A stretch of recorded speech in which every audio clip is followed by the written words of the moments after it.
दोस्तों, रोज हम खबरों में देखते हैं कि कहीं पे आतंकवादी मारे गए, भारत ने जवाबी कार्रवाई की और ऑपरेशन सफल हो गया। लेकिन क्या दोस्तों कभी हमने ये सोचा है कि ये सब असल में कैसे होता है? इसके पीछे कौन प्लान बनाता है? किस स्तर पे इसको मंजूरी मिलती है? और आखिर पूरी सेना इकट्ठा मिलकर एक सटीक कार्रवाई को अंजाम कैसे देती है? आज हम इसी पूरी सिस्टम को समझेंगे जो पर्दे के पीछे रहकर हर ऑपरेशन को कामयाब बनाती है। दोस्तों, मातृभूमि चैनल में आप सभी का स्वागत है। भारत की आर्म फोर्सेस यानी सशस्त्र सेनाएं तीन मेन सर्विसेज में मिलकर बनती है: आर्मी, नेवी और एयरफोर्स। इसके अलावा एक तटरक्षक बल यानी कोस्ट गार्ड होता है और कई सारे अर्धसैनिक बल यानी पैरामिलिट्री फोर्सेस जैसे बीएसएफ, सीआरपीएफ वगैरह होते हैं। ये सारे मिलकर भारत के रक्षा ढांचे को बनाते हैं। तटरक्षक बल यानी coast guard ministry of defence के अंतर्गत होता है और बाकी सारे अर्धसैनिक बल गृह मंत्रालय यानी मिनिस्ट्री ऑफ होम अफेयर्स के अंतर्गत कार्य करते हैं। दोस्तों, लेकिन सबसे दिलचस्प बात यह है कि इन सब का आखिरी कंट्रोल सिर्फ आर्मी, नेवी, एयरफोर्स के पास नहीं होता है, बल्कि सरकार के पास होता है। दोस्तों, दुनिया में कई ऐसे देश हैं जैसे पाकिस्तान हो गया, म्यांमार हो गया, जहां पर सेना का असर राजनीति पर बहुत ज्यादा दिखाई देता है और कई देशों में ये सेनाएं तो सीधा सत्ता में भी है, जैसे कि पाकिस्तान। भारत में परिस्थिति अलग है। यहाँ सेना पूरी तरीके से चुनी हुई सरकार के नियंत्रण में काम करती है और दोस्तों, यही भारतीय सशस्त्र दलों की सबसे बड़ी ताकत और खासियत है और ये एक मजबूत और स्वस्थ लोकतंत्र की असली पहचान है। आइए अब आगे बढ़ते हैं और टॉप हायरार्की को जानते हैं। दोस्तों, इंडिया के प्रेसिडेंट सुप्रीम कमांडर होते हैं ये पूरे सशस्त्र दलों के। ऑपरेशनल कंट्रोल प्रधानमंत्री और कैबिनेट कमेटी ऑन सिक्योरिटी के पास होता है। लेकिन दोस्तों, यहाँ पर एक बात साफ समझना जरूरी है कि असली प्लानिंग सिर्फ डिफेंस फोर्सेस ही तैयार करती है। उसके बाद इन प्लान्स के ऊपर सीसीएस स्तर पर चर्चा होती है, जहां पर जियोपॉलिटिकल सिचुएशन, आर्थिक असर और ऐसे कई महत्वपूर्ण पहलुओं के ऊपर ध्यान दिया जाता है और इन सभी फैक्टर्स को देखकर ही आखिरी में सही और व्यावहारिक ऑप्शन चुना जाता है। इसका अच्छा एक उदाहरण है दोस्तों, पहलगाम हमला और ऑपरेशन सिंदूर के बीच की दूरी। 22 अप्रैल को पहलगाम हमला हुआ था और 7 मई को ऑपरेशन सिंदूर शुरू हुआ। ये दिखाता है कि बड़े स्तर पर प्लानिंग कितनी सोच समझकर लेना जरूरी होता है और ये फैसला कितना अचूक था। दोस्तों, यहाँ पर एक बहुत महत्वपूर्ण भूमिका आती है चीफ ऑफ डिफेंस स्टाफ यानी सीडीएस की। इस पद की जरूरत इसलिए महसूस हुई थी क्योंकि आज के समय में युद्ध का स्वरूप बदल चुका है, जहां पर तीन सेनाओं के बीच में तेज और सटीक तालमेल की बहुत जरूरत हो गई है। पहले कोऑर्डिनेशन में कई बार देरी और अलग-अलग काम करने की समस्या आती थी, लेकिन जब से सीडीएस का पद बनाया गया है, तब से ज्वाइंट प्लानिंग और इंटीग्रेशन मजबूत हो चुका है। सीडीएस रक्षा मंत्री के प्रमुख सैन्य सलाहकार होते हैं और डिपार्टमेंट ऑफ मिलिट्री अफेयर्स यानी डीएमए को संभालते हैं, जो सीधे मिनिस्ट्री ऑफ डिफेंस का हिस्सा है।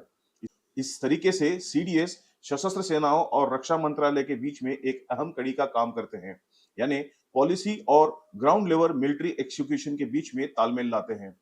लेकिन महत्वपूर्ण बात यह है कि सीडीएस के होते हुए भी आर्मी, नेवी और एयरफोर्स के अपने चीफ्स होते हैं, जो अपने सेनाओं के ऊपर ऑपरेशनल कंट्रोल भी रखते हैं। यानी सीडीएस ओवरऑल कोऑर्डिनेशन करते हैं और इंटीग्रेशन को मजबूत करते हैं, जबकि हर फोर्स अपने ऑपरेशंस खुद संभालती है। मित्रों, आर्मी, नेवी, एयरफोर्स तीनों को अलग अलग कमांड्स में बांटा गया है। इसका मकसद यह है कि हर क्षेत्र और स्थिति के हिसाब से सटीक तरीके से ऑपरेशनल प्लानिंग और एग्जीक्यूशन किया जाए। दोस्तों, भारत एक बहुत विशाल देश है। दक्षिण में समुद्र है, पश्चिम में रेगिस्तान है, उत्तर और उत्तर पूर्व में घनों जंगलों के बाद ऊंचे पहाड़ आते हैं। इसी वजह से हर ऑपरेशनल कमांड की एक अलग भूमिका रखी गई है। हर कमांड को उस इलाके के हिसाब से खास ट्रेनिंग, सैनिक और हथियार और उपकरण दिए जाते हैं, ताकि वो अपनी जिम्मेवारी को एक बेहतर तरीके से निभा सके। आर्मी में कई कमांड्स है, जैसे northern command, western command, eastern command आदि।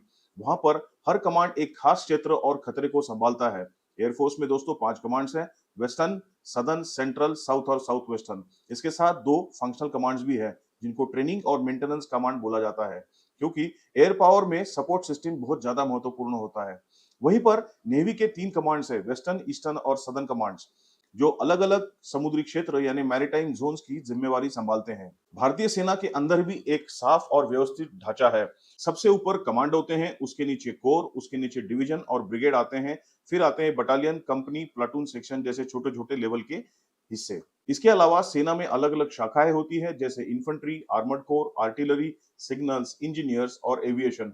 हर एक का अपना अपना अलग काम होता है और सब एक साथ मिलकर ऑपरेशन को सफल बनाते हैं। नेवी की संरचना ऐसी होती है कि वह समुद्र के हर आयाम में व्यवस्थित काम कर सके। इसमें एयरक्राफ्ट कैरियर, सबमरीन्स, डिस्ट्रॉयर्स और फ्रिगेट शामिल होते हैं। वहीं पर एयरफोर्स स्क्वाड्रंस में काम करती है, जिसमें फाइटर, ट्रांसपोर्ट और हेलीकॉप्टर यूनिट्स होते हैं और इनके साथ एक बहुत अच्छा रडार और सपोर्ट नेटवर्क भी होता है, जो ऑपरेशंस को और प्रभावी बनाता है। दोस्तों, आज के समय में युद्ध का स्वरूप काफी जटिल हो चुका है, जहां तेजी से हमले का जवाब देना और तीनों सेनाओं के बीच तालमेल रखना बहुत जरूरी है। इसी वजह से भारत अब इंटीग्रेटेड कमांड्स की तरफ बढ़ रहा है। दोस्तों, हमारे पास अंडमान निकोबार कमांड, जो तीनों सेनाओं का एक जॉइंट कमांड है, वो ऑलरेडी अवेलेबल है। वहां पे आर्मी, नेवी और एयरफोर्स के लोग मिलकर काम करते हैं। इसके अलावा हमारे पास स्ट्रेटेजिक फोर्सेस कमांड भी है, जो भारत के न्यूक्लियर एसेट्स को कमांड और कंट्रोल करता है। दोस्तों, आने वाले समय में पूरी सशस्त्र सेनाओं को धीरे धीरे इंटीग्रेटेड कमांड्स में बदला जाएगा, ताकि तीनों सेनाएं एक साथ बेहतर तालमेल के साथ काम कर सके और किसी भी खतरे को तेजी से जवाब दे सके। ऐसी सिस्टम इसलिए जरूरी है ताकि किसी भी स्थिति में बिना देरी के सही फैसला लिया जा सके और तीनों सेनाएं मिलकर इकट्ठा काम करें। दोस्तों, इसके अलावा भारत की सशस्त्र सेनाओं में स्पेशल फोर्सेस भी होती है, जो बेहद कठिन और खतरनाक मिशनों को अंजाम देती है। आर्मी में पैरा एसएफ, नेवी में मार्कोस और एयरफोर्स में गरुड़ कमांडो। ये सारे यूनिट्स हाई रिस्क ऑपरेशन, जैसे आतंकवाद विरोधी गतिविधियां, दुश्मन के इलाके में घुसकर मिशन कंप्लीट करना और रेस्क्यू ऑपरेशंस करना इत्यादि चीजों में माहिर होती है। इन्हें खास ट्रेनिंग, आधुनिक हथियार, बेहतरीन फिटनेस के साथ तैयार किया जाता है, ताकि ये किसी भी चुनौतीपूर्ण स्थिति में तेजी और सटीकता से काम कर सके। अब दोस्तों, ये पूरा ढांचा जरूरी क्यों है? वो इसलिए दोस्तों कि युद्ध में सिर्फ ताकत ही नहीं, बल्कि सही तालमेल सबसे ज्यादा मायने रखता है। जब हर यूनिट, हर कमांड और हर फोर्स को अपना रोल साफ साफ पता होता है, तभी ऑपरेशन बिना किसी रुकावट से पूरा हो जाता है। अगर सिस्टम साफ और व्यवस्थित नहीं होगा, तो गलतफहमी पैदा हो सकती है और युद्ध के समय यह सबसे बड़ा खतरा हो सकता है। इसलिए एक मजबूत और क्लियर कट स्ट्रक्चर जरूरी है, ताकि हर फैसला सही समय पर और सही तरीके से लिया जाए। तो यह है दोस्तों इंडिया के डिफेंस स्ट्रक्चर की पूरी तस्वीर। लेकिन स्ट्रक्चर को समझना सिर्फ शुरुआत है। असल सवाल यह है कि भारत के ऊपर कई देश अगर इकट्ठा आक्रमण करते हैं, जैसे पाकिस्तान और चाइना ने अगर इकट्ठा हमला किया, तो ये दोनों फ्रंट के ऊपर भारतीय सशस्त्र सेनाएं अपना जवाब कैसे देगी, ये हम अगले वीडियो में समझेंगे। अगर आपको ये वीडियो पसंद आया हो तो लाइक कीजिए, कमेंट करके अपनी राय जरूर बताइए, अपने दोस्तों के साथ शेयर कीजिए और ऐसी ही और वीडियोस के लिए चैनल को सब्सक्राइब कीजिए। जय हिंद, कालिका माता की जय, दादा कृष्ण की जय।